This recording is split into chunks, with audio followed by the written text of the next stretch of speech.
বৃষ্টির দিনে যদি হয় এরকম একটা চটপটা রেসিপি, তাহলে তো এর থেকে আর ভালো কিছুই হয় না। তাই আমি আজকে বানিয়ে নিলাম চটপটা চিকেন, সেটাই আপনাদের কাছে আমি শেয়ার করছি। সেই জন্য প্রথমে আমি চিকেনগুলোকে টুকরো টুকরো পিস করে নিয়েছি, খুব ছোট করে। আর এখানে আমি কড়াইতে তেল গরম করে শুকনো লঙ্কা, দারচিনি আর গোটা জিরে ফোড়ন দিয়ে তার মধ্যে কুচি করে রাখা পেঁয়াজ দিয়ে ভালো করে একটু ভেজে নিতে হবে। এই সময় ফ্লেভারটা খুব ভালো আসে।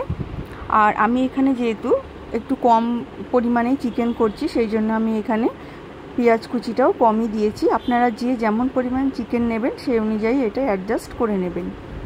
আর এখানে আমি টুকরো করে আলু আর গাজর আগে থেকে একটু ভেজে রেখেছিলাম।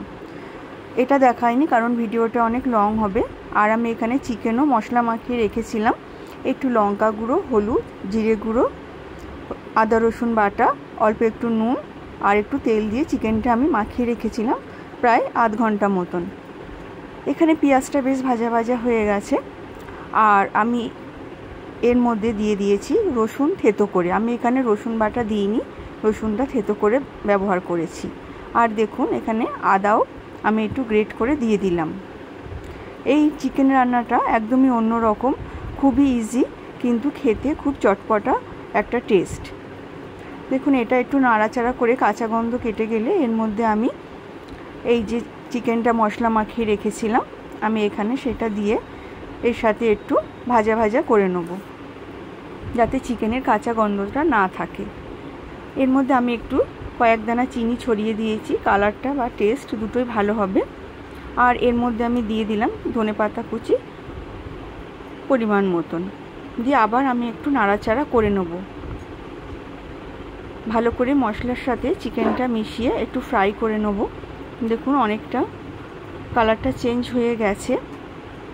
এরপর আমি এর মধ্যে আগে থেকে যে টুকরো করা গাজর আর আলু আমি ভেজে রেখেছিলাম নুন হলুদ মাখিয়ে, সেইটা আমি এর মধ্যে দিয়ে দেবো।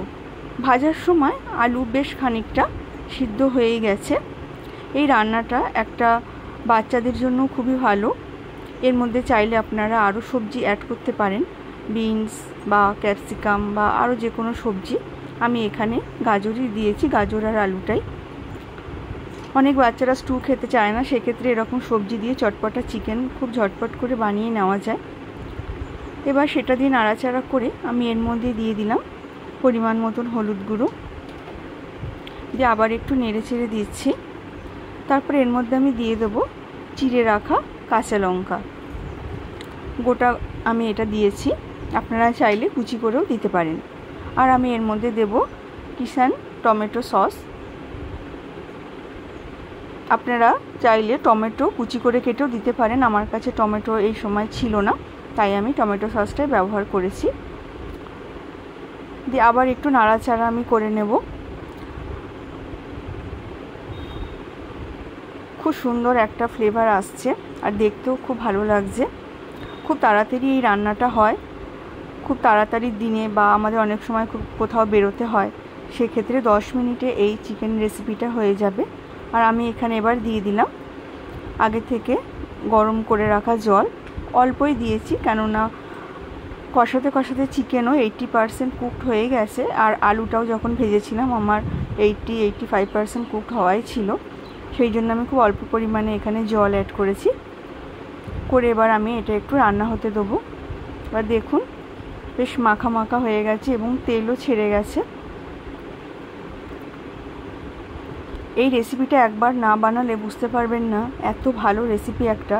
এটা আপনারা চাইলে গরম ভাত, পরোটা, লুচি সব কিছুর সাথে এটা যায়, বা যদি আমরা কোনো একটু রাইস করে নিতে পারি।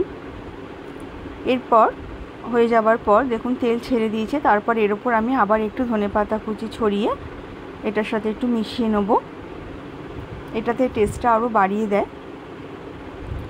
আমি এখানে চিকেনটা করার সময় পরে কিন্তু কোনো মশলাই আর দিইনি, শুধু টমেটো সস আর হলুদ গুঁড়ো ছাড়া চিকেনে ম্যারিনেশন করার সময় আমি যা মশলা এখানে ব্যবহার করেছি। দেখুন আমি প্লেটে সার্ভও করে দিয়েছি, আর ওপর থেকে একটু গার্নিশিংয়ের জন্য ধনেপাতা কুচি ছড়িয়ে দিলাম। দেখতেও সুন্দর আর খেতেও খুব ভালো একটা ইউনিক রেসিপি চটপটা চিকেন, যেটা কিনা খুব তাড়াতাড়ি হয়ে যায় বাড়িতে গেস্ট আসলেও আপনারা তাড়াতাড়িভাবে এটা বানিয়েই নিতে পারেন। বাচ্চারাও খেতে ভালোবাসে, বড়রা তো বাসেই।